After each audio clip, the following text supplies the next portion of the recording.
네, 전국에 어린이 놀이시설이 7만 곳이 있습니다. 아파트나 학교, 유치원에 몰려 있고 일반 주택가에서는 찾기가 쉽지 않습니다. 그나마 있는 놀이터 상당수도 방치되고 있습니다. 밀착 카메라 윤재영 기자입니다. 경기 파주시의 주택가입니다. 이 빌라 여러 채가 모여 있는데요. 아이를 둔 사람들도 많이 살고 있다고 하는데 주변에 아이들을 위한 놀이터는 보이지 않습니다. 놀이터에 가려면 저기 멀리 보이는 아파트까지 걸어가야 합니다. 새 아이를 둔 부모는 아이들 보낼 곳이 마땅치 않습니다.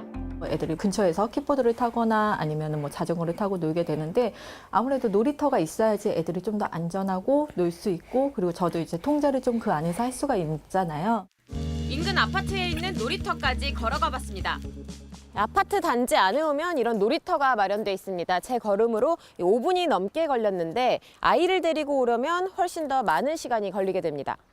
애들 데리고 가다 보면 한 15분 정도는 걸리는 편이고요. 주민이 아니다 보니까 조금 눈치가 보인다거나. 아파트 측도 주민 이용이 원칙이라고 말합니다. 이용 대상, 주민도 주민 사고가 발생할 수도 있고 여러 가지 문제가 있기 때문에 외부인들이 이용은 불가능하고요. 단독주택들이 모여있는 서울 용산구 동빙고동은 더 열악합니다.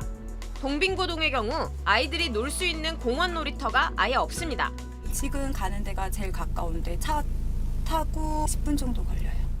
전국에 등록된 어린이 놀이터는 7만 곳이 넘습니다. 하지만 절반 이상이 아파트 등 주택단지에 2만여 곳은 학교나 유치원, 어린이집에 있습니다. 모든 어린이가 이용 가능한 공원 안 놀이터는 1만여 곳에 불과합니다. 서울시의 경우 공원 놀이터가 하나도 없는 동이 100개가 넘습니다. 공원 놀이터가 있어도 관리가 제대로 되지 않는 경우가 많습니다. 이곳은 원래 누구나 이용할 수 있는 어린이 공원이었는데요. 쓰레기가 쌓이고 노숙자가 몰리면서 지금은 이렇게 아예 문을 잠궈버렸습니다. 인근의 또 다른 어린이 공원도 어른들만 있습니다. 바닥엔 막걸리병과 쓰레기가 뒹굽니다. 쪽방촌이 많잖아요. 지리적인 특성상 그 노숙인분들이 많이 있는 공원이거든요. 꼬마 애들이 혼자 이용할 수는 없고. 인근 3개 놀이터 중 아이들이 마음 놓고 이용할 수 있는 곳은 한 곳에 불과한 겁니다. 주택가 아이들 다 여기밖에 없으니까 그네 타는데 줄 서서 타야 될 만큼 큰 애들이 뭐 자전거를 마음껏 타거나 공놀이를 마음껏 타거나 그런 것도 못하고. 인천의 한 어린이 공원. 지하철역 바로 앞에 있지만 사람들을 찾기 쉽지 않습니다. 이곳은 어린이 공원이라고 이름이 붙여진 곳인데요. 하지만 안에는 어른용 운동기구 3개 외에 어린이용 시설은 없습니다. 뭐 애들 기구가 뭐 있어요. 어른들 위주로 만드는 거. 난 못 봐서 어린이 없어요. 현행법에 따르면 150세대 이상 아파트 단지에는 반드시 어린이 놀이터를 만들어야 합니다. 하지만 다세대 주택이나 연립주택에는 해당되지 않습니다.